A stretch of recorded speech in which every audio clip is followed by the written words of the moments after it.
I'm Betsy and I'm a client service specialist at Trainline.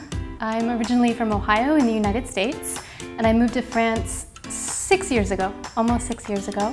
I started as a jeune fille au pair because it's the easiest way to get a visa to come to France. After that, it was just kind of a snowball effect. I stayed here and I applied for Trainline a little over 1 year ago.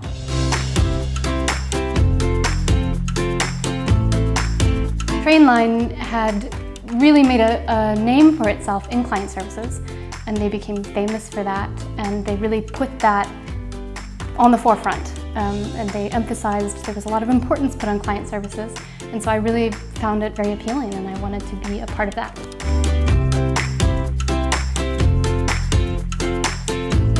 Of course, Americans have the stereotype that the French don't work, but in reality it's just that the French have a good balance between working and, enjoying your lunch. It was a bit hard at first because I didn't speak the language, so I didn't communicate with people very well, and that's really vital for integration.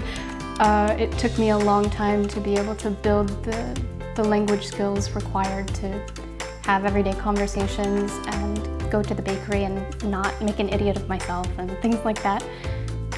But of course, French people are very nice people, and here in Paris a lot of people speak English and there are so many expats. Even if I couldn't integrate into the culture immediately, I was still able to meet a lot of people very quickly. I met my husband very quickly, and he's French and he speaks English, so now it's a mixture of the two. Now that it's 6 years down the road, I'm still happy that I made that choice.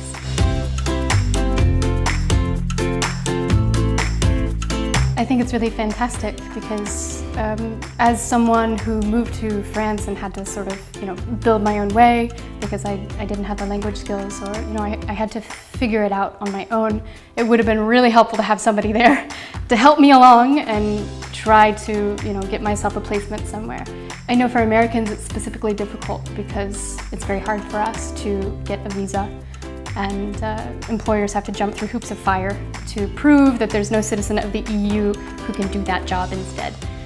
So for Americans it is particularly hard, so it would be very nice for anyone to have assistance in finding a great job here in Paris and working with the company that they want.